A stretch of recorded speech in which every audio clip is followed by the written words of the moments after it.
हरे कृष्ण राधे कृष्ण जय श्री कृष्ण राधे राधे।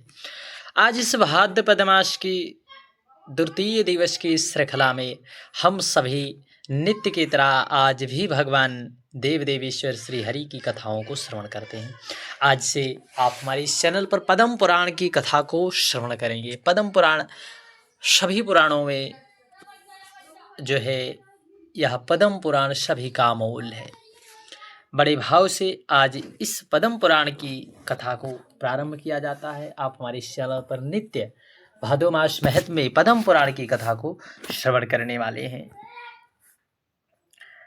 आज के इस अध्याय में भीष्म और पुलस्त जी का संवाद की कथा को श्रवण करेंगे और साथ ही साथ भगवान श्री हरि की महिमा।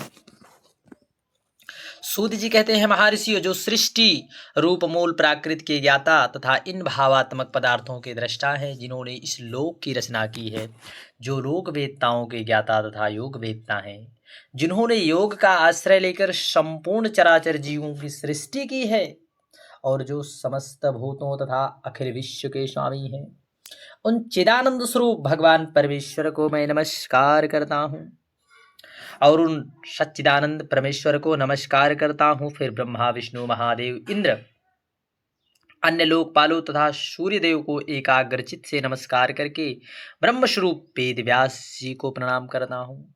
उन्हीं से इस पुराण विद्या को प्राप्त करके मैं आपके समक्ष प्रकाशित करता हूँ, जो नित्य सदसत्व स्वरूप अव्यक्त एवं सबका कारण है। वह ब्रह्मा ही महत्व से लेकर विशेष पर्यंत विशाल ब्रह्मांड की सृष्टि करता है। यह विद्वानों का निश्चित सिद्धांत है। सबसे पहले हिरण्यमय तेजोमय अंड में ब्रह्मा जी का प्रादुर्भाव हुआ। अब अंड सब और जल से पिघला घिरा और जल के बाहर तेज का घेरा और तेज के बाहर वायु का आवरण हुआ। वायु आकाश से और आकाश भूतादि से घिरा हुआ है। अहंकार को महत्व ने घेर रखा है और महत्व अव्यक्त मूल प्राकृत से घिरा है। उक्त अंड को ही संपूर्ण लोकों की उत्पत्ति का आश्रय कहा गया है। इसके सिवा इस पुराण में नदियों और पर्वतों की उत्पत्ति का बार बार वर्णन है। मनमंत्रों और कल्पों का संक्षेप में वर्णन करना। पूर्व काल में ब्रह्मा जी ने महात्मा पुलस्त को इस पुराण का उपदेश दिया था। फिर पुलस्त ने इसे गंगाद्वार हरिद्वार में भीष्म जी को सुनाया था। इस पुराण का पठन श्रवण तथा विशेषतः स्मरण धन यश आयु को बढ़ाने वाला होता है। संपूर्ण पापों का नाश करने वाला, जो द्विजंगों और उपनिषदों सहित चारों वेदों का ज्ञान रखता है, उसकी अपेक्षा वह अधिक विद्वान है जो केवल इस पुराण का ज्ञाता है। इतिहास और पुराणों के सहारे ही वेद की व्याख्या करनी चाहिए, क्योंकि वेद अल्प विद्वान से यह सोचकर डरता है कि कहीं यह मुझ पर प्रहार ना कर बैठे, अर्थ का अनर्थ ना कर बैठे। यह सुनकर ऋषियों ने सूत जी से पूछा, मुने, भीष्म जी के साथ पुलस्त ऋषि का समागम कैसे हुआ? पुलस्त जो ब्रह्मा जी के मानस पुत्र हैं, मनुष्यों को उनका दर्शन होना दुर्लभ है। महाभाग भीष्म को जिस स्थान पर जिस प्रकार पुलस्त जी के दर्शन हुए, कृपया करके वह कथा सुनाइए।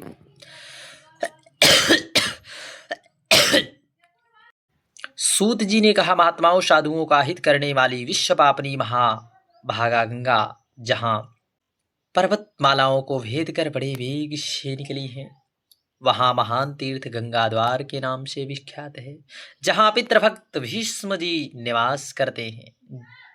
वे ज्ञानोपदेश सुनने की इच्छा से बहुत दिनों से महापुरुषों के नियमों का ही पालन किया करते थे।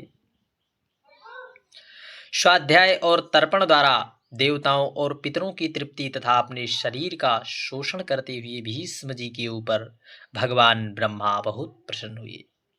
वे अपने पुत्र मुनि श्रेष्ठ पुलस्त जी को इस प्रकार बोले, बेटा, तुम कुरुवंश का भार वहन करने वाले वीरवर देवव्रत के, जिन्हें भीष्म कहा जाता है, शीघ्र ही उनके समीप जाओ, उन्हें तपस्या से निवृत्त करो और इसका कारण भी बतलाओ। महाभाग भीष्म जी अपनी पितृभक्ति के कारण भगवान का ध्यान करते हुए गंगाद्वार में निवास करते हैं। उनके मन में जो जो कामना हो उसे शीघ्र पूर्ण करो, इसमें तनिक भी विलंब ना करना। पितामह के ऐसे वचन सुनकर मुनिवर पुलस्त जी गंगाद्वार में आए और भीष्म से इस प्रकार बोले, वीर, तुम्हारा कल्याण हो। तुम्हारे मन में जो इच्छा हो उसी के अनुसार वर मांगो। तुम्हारी तपस्या से साक्षात भगवान ब्रह्मा जी प्रसन्न हुए हैं, उन्होंने मुझे यहाँ भेजा है। मैं तुम्हें मनोवांछित वरदान देने आया हूँ।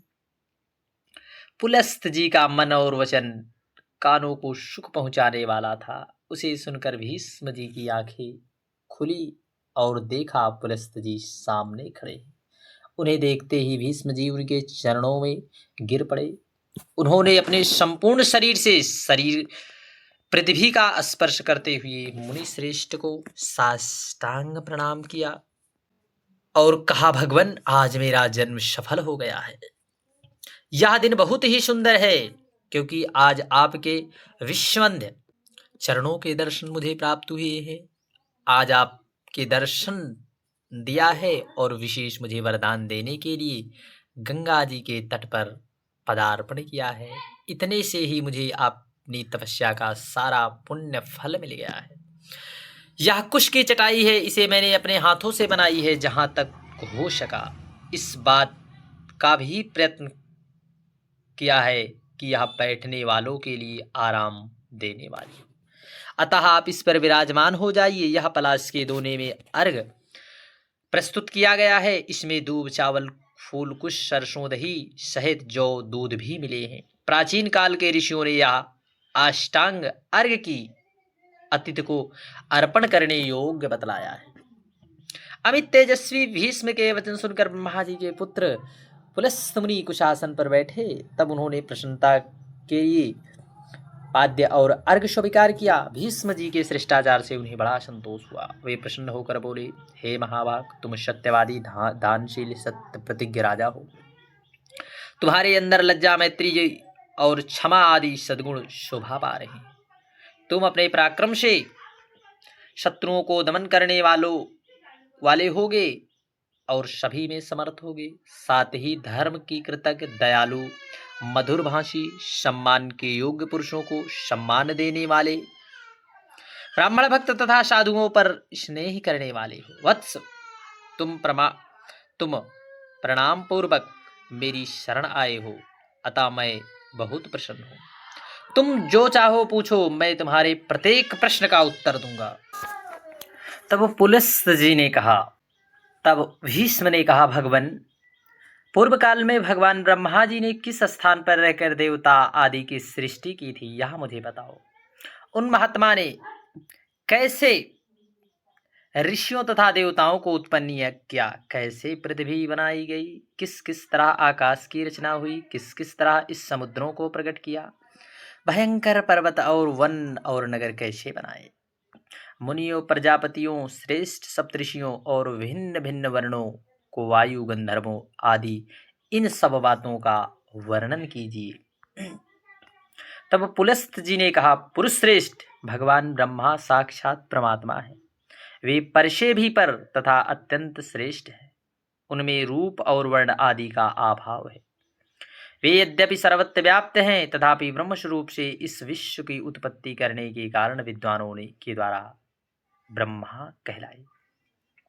उन्होंने पूर्व काल में जिस प्रकार से सृष्टि की रचना की वह मैं बताता हूँ, सुनो। सृष्टि के प्रारंभ में जब जगत के स्वामी ब्रह्मा कमल के आसन पर बैठे थे, तब सबसे पहले उन्होंने महत्व को प्रकट किया, महत्त्व को प्रकट किया। फिर महत्त्व से वैकारिकी, सात्विक, तेजस, राजस तथा भूतादि रूप तामस, तीन प्रकार का अहंकार उत्पन्न हुआ, जो कर्मेंद्रियों सहित 5 ज्ञानेंद्रियों तथा पंचभूतों का कारण है।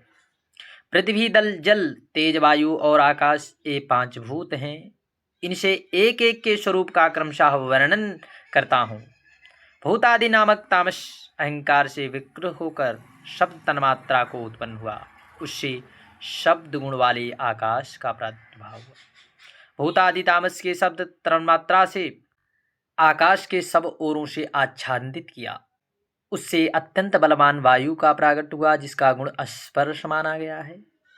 तब उसके बाद आकाश से आच्छादित होने पर वायु तत्व में विकार आया, उसी रूप तन्मात्रा की सृष्टि हुई, वह वायु से अग्नि के रूप में प्रकट हो गई।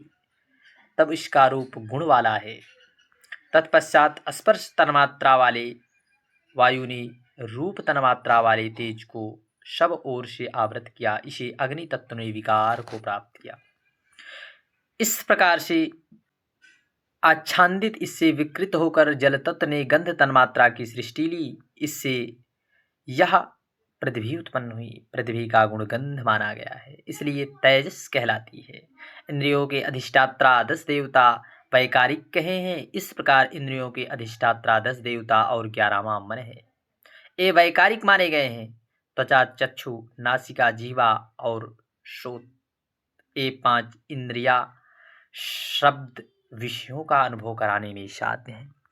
इन पांचों को बुद्धि युक्त अर्थात ज्ञानेन्द्रिय कहते हैं। गुदा, उपस, हाथ, पैर और वाक ये क्रमशः मल त्याज, मैथुन जनित सुख, शिल्प निर्माण, हस्त कौशल, गमन और शब्दोच्चारण इन कर्मों में सहायक हैं, इसलिए इन्हें कर्मेंद्रिया कहा गया है।